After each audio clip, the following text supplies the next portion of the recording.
Et si je vous dis que cette influenceuse est complètement fausse? En fait, il s'agit de l'intelligence artificielle. Il y a des gens qui créent des intelligences artificielles pour imaginer un petit visage, une personnalité, etc. pour créer du partenariat. Mais vous avez bien vu, cette personne est suivie par plus de 300 000 abonnés et elle est complètement fausse. Depuis environ 2 ans, l'intelligence artificielle commence à faire un petit peu partie de notre quotidien. Mais vous vous doutez bien qu'on montre qu'une petite partie de cela. Et ce qui se passe derrière, vous n'êtes pas prêts. Alors, revenons au sujet principal. L'intelligence artificielle, vous connaissez sûrement. Il y a plein d'intelligences artificielles, ChatGPT, Midjourney, etc. Et d'autres ont décidé de s'accaparer ce genre de nouvelles technologies pour créer un nouveau business. Connaissez-vous des plateformes comme OnlyFans, Mime, etc. Et là, vous me dites, quel est le rapport avec tout ça? Et si je vous dis que de plus en plus de modèles que vous pensez être réels, que vous abonnez à échanger, etc., sont complètement faux de A à Z. Pour restituer le contexte, OnlyFans à la base c'est une plateforme de contenu payant, entre guillemets si vous préférez, c'est une sorte d'Instagram, mais payant. Et de plus en plus, le contenu c'est un peu plus intimisé, disons ça comme ça. Pour vous expliquer le concept, c'est OnlyFans, imaginons vous créez un profil OnlyFans, vous mettez en avant du contenu intime, les gens s'abonnent à votre contenu pour espérer avoir des interactions avec vous, avoir du contenu privé que vous pouvez mettre sur la plateforme, et voilà. Donc vous vous doutez bien que quand on voit certaines personnalités sur OnlyFans qui ont des abonnements énormes, quand on compte 15-20 000 abonnés, et que vous savez que toutes les personnes là qui sont abonnées ont forcément payé, ça peut être de 10 à 20 € en fonction des personnalités qui sont présentes, vous vous doutez bien que ça fait un sacré chiffre. Mais bon, certains petits malins, dans le lot, ils ont décidé de créer un certain modèle qui n'existait pas avant, sauf que le problème avec tout ça, c'est que ça crée une discorde, c'est que, normalement, OnlyFans, c'est des personnalités qui sont connues, qui sont uniques et qui sont à proposer du contenu intime. Et de plus en plus de personnes ont voulu créer leur business avec tout ça, en créant de fausses personnalités, ou complètement en volant le contenu de certaines personnes et impactant aussi la plateforme parce que maintenant on se pose la question qu'est-ce qui est vrai et qu'est-ce qui est faux, et c'est là où ça fait un petit peu peur. Alors je vous ai fait voir au début une influenceuse qui s'appelle Fit Ayatala. C'est une influenceuse qui n'existe pas, c'est une IA qui est précise, enfin il suffit juste de lire la description, elle n'existe pas, et on entend dire qu'elle gagnerait des sommes astronomiques entre 50 000 et 60 000 €, rien que ça. Sauf que là, il y a aucun problème, c'est qu'on sait déjà dès le départ que c'est faux, c'est marqué dans la description, c'est une personne qui n'existe pas, mais elle a quand même plus de 350 000 abonnés. Mais qu'est-ce qui se passe encore derrière? Quand on se pose ce genre de questions sur le business de OnlyFans, etc., moi je suis complètement allé voir quelqu'un qui fait ce business. Alors pour éviter tout problème, j'ai décidé d'anonymiser cette personne, d'utiliser une voix complètement faite en IA, mais les propos ne seront pas transformés. Faites-moi confiance, il suffit juste de voir la conversation que nous avons eue ensemble, et c'est très intéressant, et de voir l'évolution. Ok, pour toi c'est un avantage de faire l'IA ou pas du tout?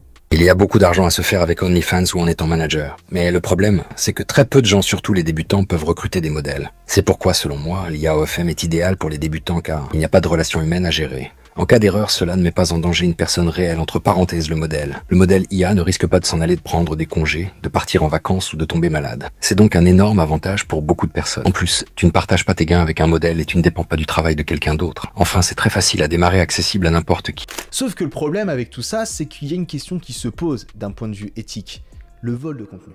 Là, je vais vous parler d'une influenceuse qui s'appelle Camille. Et en fait, on a appris il n'y a pas quelques temps que toutes ces vidéos TikTok avaient été piquées par une certaine Clara, etc., qui le compte n'existe plus à l'heure qu'il est, comme par hasard. Et en fait, toutes ces vidéos avaient été piquées par une personne en changeant juste son visage.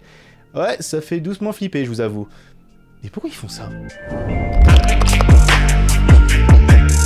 Alors, j'avoue que quand j'ai commencé cette vidéo, en fait, je suis tombé sur différentes vidéos d'influenceurs, etc., notamment SemSem. Vous connaissez sûrement, il y a plein de personnes qui ont fait des vidéos dessus, et je me suis intéressé un peu plus près à ces vidéos, notamment le fait de créer un modèle en IA de A à Z. Et il y a un moment qui m'a fait un petit peu tiquer. De référence. Donc, qu'est-ce que c'est qu'une modèle de référence? C'est une modèle que toi, tu vas t'inspirer. Ce que je vais faire, c'est que je vais télécharger ça et je vais faire ça. Ouais. Le vol de contenu. Alors j'avoue qu'au début j'étais un petit peu perplexe avec ce délire de vouloir voler du contenu de personnes, etc.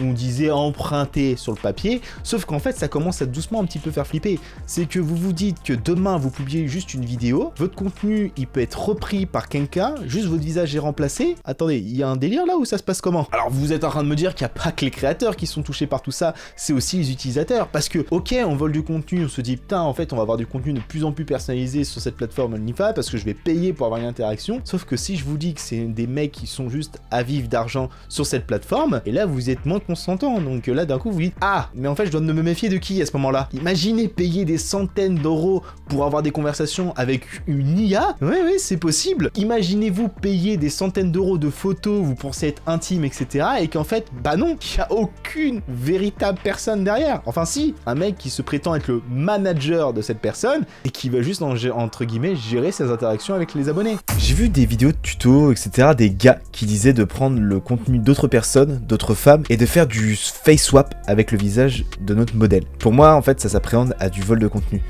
Tu penses qu'il n'y a pas une limite à pas franchir ?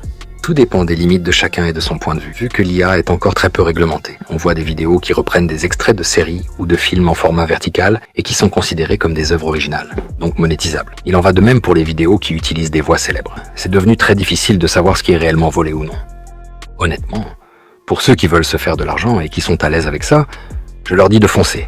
Mais de mon côté, comme je gère une très grosse agence avec mon associé et que j'ai des modèles, j'achète le contenu à mes modèles pour créer des modèles IA.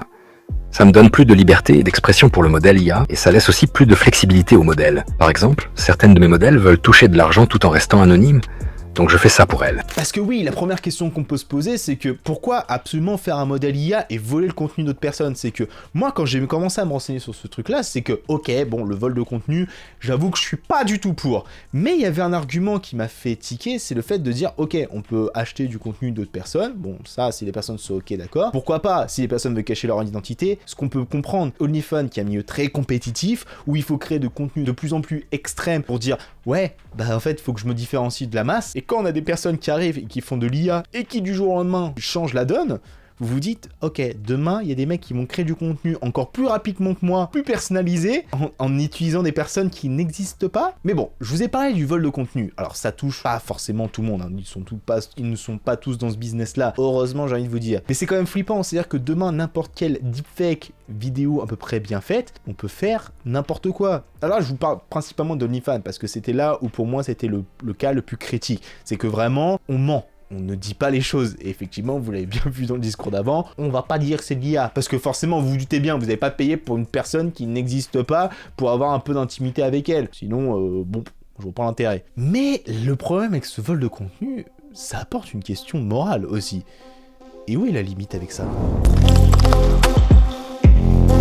Alors vous vous doutez bien que les lois sont très en retard par rapport à tout ça, c'est que de plus en plus quand on commence à s'intéresser sur le sujet, l'IA c'est seulement, bon, on voit ce qu'on voit, et le but c'est que si on creuse un petit peu, on tombe sur des dérives qui sont assez flippantes. Le moindre truc, le moindre discours, le moindre propos, on se dit est-ce qu'il est réel ou pas, parce que du jour au lendemain, on peut faire une voix off, quand je suis en train de le faire pour cette vidéo pour illustrer les propos de la personne que j'ai interviewée, mais aussi on peut transformer des visages. Il suffit de voir le nombre de deepfakes qui existent sur les réseaux sociaux, de politiciens, de personnalités connues, et qu'on se dit ah, souvenez-vous de la vidéo de Cyprien où il s'était fait voler son identité pour faire de la promotion d'applications un petit peu douteuses.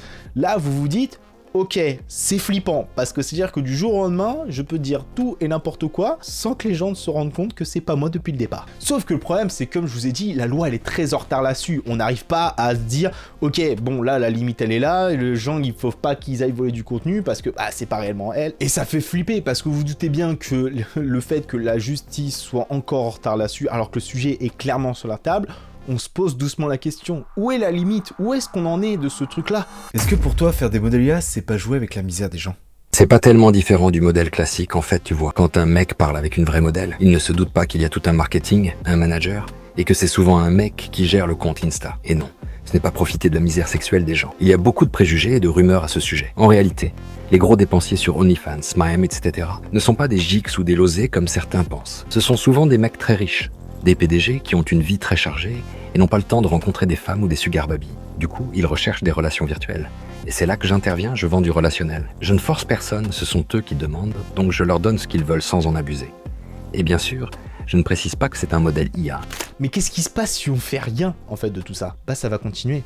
c'est qu'en fait, de plus en plus, on va devoir créer des profils en privé pour éviter de mettre du contenu, sauf que le but de mettre de contenu sur les réseaux sociaux, en tout cas pour la plupart des gens, c'est que tout le monde le voit, en fait, c'est qu'on veut être en public, on veut faire de l'interaction, notamment beaucoup de créateurs de contenu mettent du contenu quotidiennement, et en fait, ça veut dire que certaines filles qui vont faire des danses, etc., peuvent du jour au lendemain se faire voler leur contenu pour être remplacées par une IA qui va être monétisée sur une plateforme intime, pour en faire en sorte de payer le train de vie d'une autre personne. Ok, alors effectivement, si demain on oblige les personnes qui font de l'intelligence artificielle, etc., à obliger de demander l'autorisation avant, effectivement, mais vous doutez bien qu'il y en a plein qui vont pas jouer le jeu. Les IA, c'est à disponibilité maintenant, il suffit juste de payer un abonnement, voire même des fois c'est gratuit, disponible à tout le monde, et en fait on se rend compte que, ça commence à faire flipper en fait ce qui se passe. C'est que moi, avec toutes mes recherches que j'ai fait, en l'espace de 10 minutes, il y a des mecs qui mettent en avant comment créer l'IA parfaite pour pas que ce soit repéré, comment je génère des milliers d'euros rien que grâce à l'intelligence artificielle, comment faire croire aux gens que la personne est réelle. Oui, je suis arrivé à ce stade-là de trouver des trucs comme ça, et je me suis dit, c'est flippant. Et après, il suffit juste de regarder un petit peu les stories de ces personnes-là qui mettent en avant, regardez, mes abonnés gagnent 300, 400 euros par jour en plus.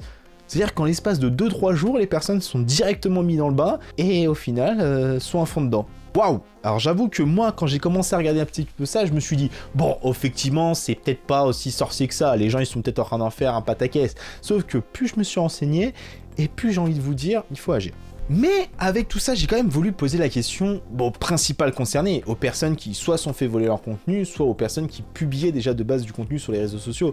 Bon, ça a été un petit peu très compliqué de trouver des personnes qui voulaient témoigner du fait que dire qu'on s'est fait voler son contenu et qu'on veut témoigner à visage découvert, c'est très compliqué. Mais j'ai quelqu'un qui a accepté, une personne qui est sur OnlyFans, qui a accepté de témoigner, et voilà ce qu'on en retient. Hello Chris, merci pour cette question. En fait, elle est super pertinente et je suis contente que tu abordes le sujet parce qu'en fait, moi, ça me touche particulièrement, de plus en plus. Alors, concernant l'IA, en vrai, ce qui est intéressant de penser, c'est que ça va sur des plateformes comme OnlyFans. En fait, pour être honnête, c'est vraiment flippant. De plus en plus, il y a des IA qui créent des faux profils, qui créent du contenu de plus en plus rapidement par rapport à nous. J'ai déjà vu une IA qui générait quasiment entre 10 et 20 contenus par jour, juste pour espérer avoir un peu d'interaction. Et on est dans un métier, en fait, où le lien humain est super important. Il y a des gens qui viennent chercher un peu d'authenticité, de réel. En fait, ils vont voir des IA qui peuvent reproduire des contenus ou carrément le voler pour certaines personnes. Et vraiment, ça te déballe à l'aise. Déjà, le vol de contenu, c'est un énorme problème. Il y a des personnes qui prennent mes photos ou mes vidéos, qui les modifient, qui les redistribuent sans mon accord. Et avec l'IA, ça devient encore plus en plus simple de le faire parce qu'ils auront juste à face swap mon visage, à changer peut-être ma couleur de cheveux, etc. Et c'est franchement effrayant parce que ça menace directement mon métier et mon business. Et on se retrouve à se demander si les gens un jour ils vont payer pour des personnes qui sont fausses comme des modèles IA ou juste des personnes qui sont réelles parce que en plus l'inconvénient c'est que les IA sont moins chères, voire même gratuites pour certaines. C'est quand même assez rare mais ça peut arriver. Et je pense aussi que l'impact que ça a sur notre image, déjà on est mal vu dans le domaine, on va pas se mentir. On est critiqué sur le fait qu'on fasse du contenu sur les réseaux sociaux, notamment OnlyFans, Mime, etc. Et l'IA, quand elle arrive, ça brouille un petit peu l'image qu'on avait déjà de nous. Comment prouver que c'est pas vrai, comment prouver que le contenu n'a pas été volé et comment nous on peut nous protéger pour éviter qu'on pense qu'on manipule la communauté ou que c'est déformé. Et en fait, on parle aussi beaucoup en ce moment, c'est le droit des créateurs. Mais l'IA, en fait, les droits et la loi qui est dessus, elle est ultra floue. Donc, comment on va pouvoir se protéger face à des algorithmes qui, du coup, font moins attention à ce qui est produit sur la plateforme. On est déjà peu soutenu juridiquement, alors ça va être encore plus en plus compliqué pour essayer de se battre contre ce fléau.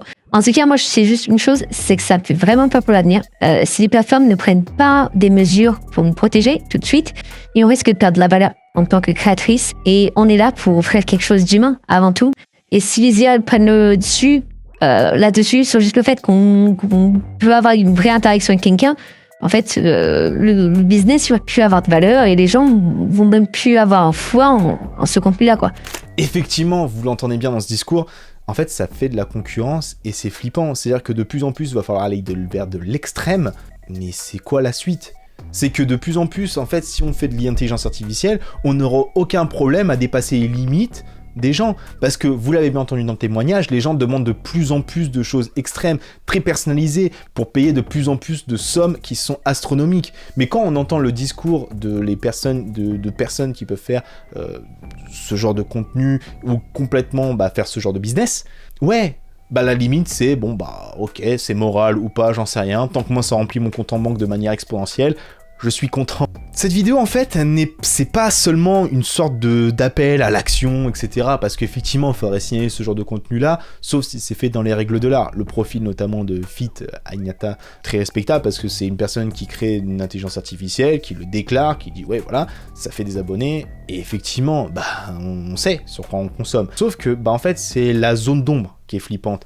Mais la question qu'on peut se poser avec tout ça, c'est que on peut être créateur, on peut être utilisateur, ou simplement citoyen du monde, etc.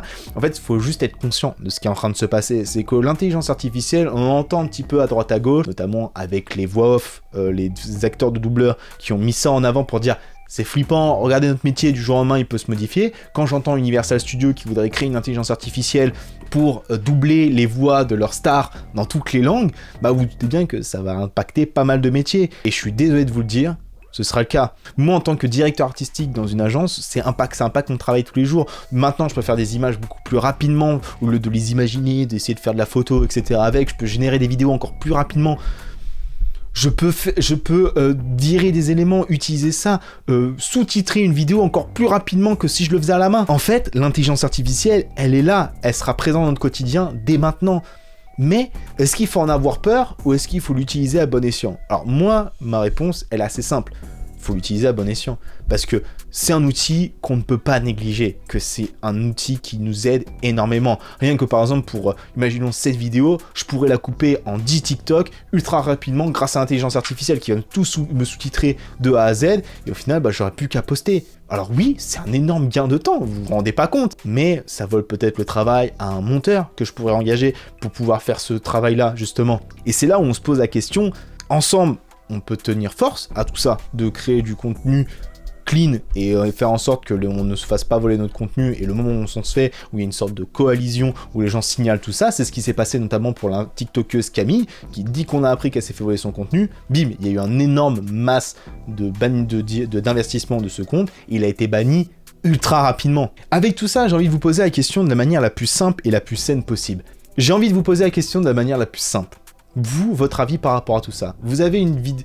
Je vous ai énuméré un petit peu dans les grandes lignes ce qui se passait sur les réseaux sociaux, j'essaie d'amener des gens, etc. Merci à ceux qui ont répondu. N'essayez pas de chercher qui c'est, vous trouverez pas. Et dans tous les cas, je vous demande d'être respectueux dans les commentaires. Effectivement, certains, vous allez pouvoir être choqués. Sûrement, certains, vous allez être choqués de ce que vous venez de voir. Certains, vous allez vous dire, mais c'est flippant. Et peut-être que vous allez dire, mais en fait, je publie jamais rien sur les réseaux sociaux. Donnez-moi votre avis dans les commentaires. Il sera le bienvenu de manière la plus bienveillante possible. Et sur ce, on se donne rendez-vous pour une prochaine vidéo. Tout le monde.